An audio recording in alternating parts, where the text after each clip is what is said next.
Pak Jokowi adalah presiden yang berbeda dari presiden-presiden sebelumnya.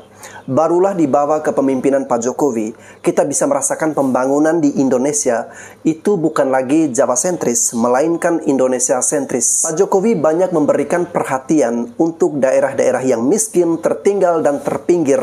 Salah satunya adalah daerah Nusa Tenggara Timur. Ada beberapa proyek-proyek strategis yang dibangun di NTT di bawah kepemimpinan pemerintahan Pak Jokowi.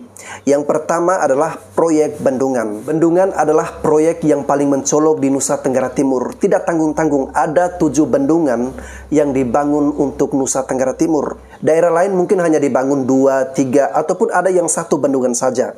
Tetapi NTT ini, porsi bendungannya itu dibangun lebih banyak. Hal ini untuk menjawab krisis ketersediaan air bagi masyarakat Nusa Tenggara Timur. Saat Presiden melakukan kunjungan untuk meresmikan bendungan Rotiklot, beliau ingin menambah lagi 2 bendungan untuk memastikan NTT benar-benar tidak krisis air lagi. Jika direalisasikan semuanya, maka NTT akan memecahkan rekor provinsi dengan bendungan terbanyak di era pemerintahan Jokowi.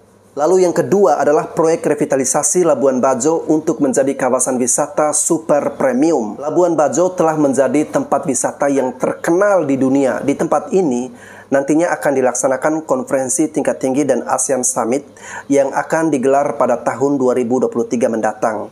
Oleh karena itu, Pak Jokowi sangat serius meninjau langsung perkembangan revitalisasi atau pembenahan Labuan Bajo. Salah satunya adalah meninjau proyek pembangunan terminal multifungsi.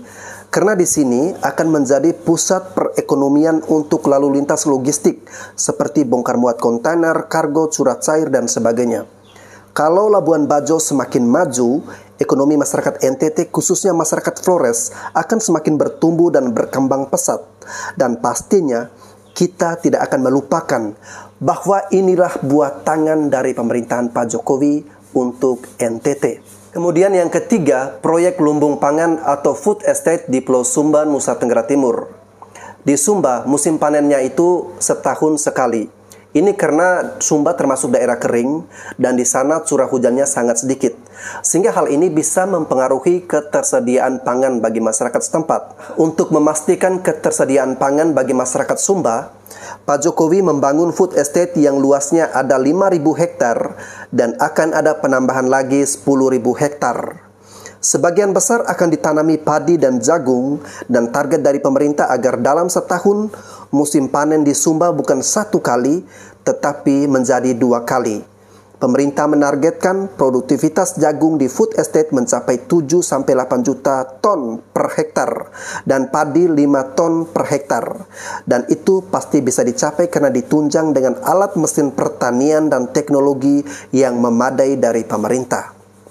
Kemudian yang keempat, proyek pengerjaan jalan perbatasan NTT dan Timur Leste atau yang lebih dikenal dengan Jalan Sabuk Merah Sektor Timur. Jalan ini membentang sepanjang 179,99 km dan ruas jalan ini dibangun 41 jembatan.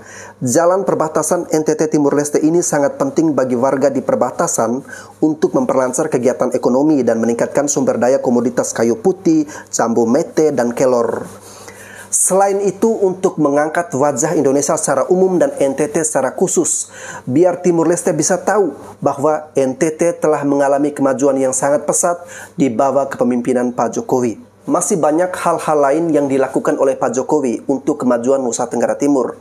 Salah satunya seperti Pak Jokowi mengunjungi salah satu tambak garam di Kupang, Nusa Tenggara Timur. Hal ini untuk memastikan peningkatan produktivitas garam NTT. Dan Pak Jokowi sudah memastikan bahwa garam NTT itu memiliki nilai dan mutu yang tidak kalah jauh dari garam-garam dari daerah lain.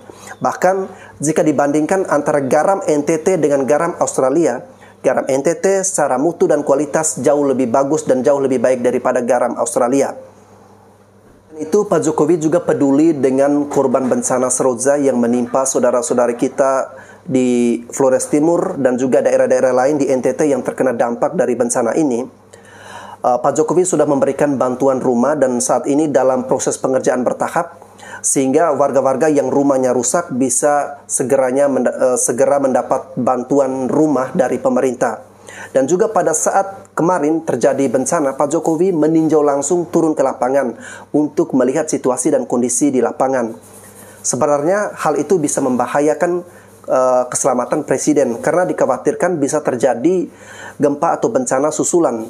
Tetapi beliau tidak peduli karena itu merupakan bentuk kecintaan yang besar dari dalam diri beliau kepada masyarakat yang membutuhkan uluran kasih. Banyak hal-hal yang dilakukan oleh Pak Jokowi untuk daerah-daerah di timur khususnya NTT, sehingga pelan-pelan kita bisa merasakan pemerataan pembangunan, sehingga tidak lagi dominan di Indonesia Barat, tetapi sudah ada pemerataan pembangunan antara Indonesia Barat dan Indonesia Timur. Sehingga bunyi sila kelima dari Pancasila, yaitu keadilan sosial bagi seluruh masyarakat Indonesia, itu tidak lagi hanya sekedar dikumandangkan pada hari-hari nasional, tetapi sudah benar-benar kita rasakan dan sudah benar-benar diaplikasikan. Presiden-presiden sebelumnya itu jarang dan ogah lama-lama mengunjungi daerah-daerah di timur.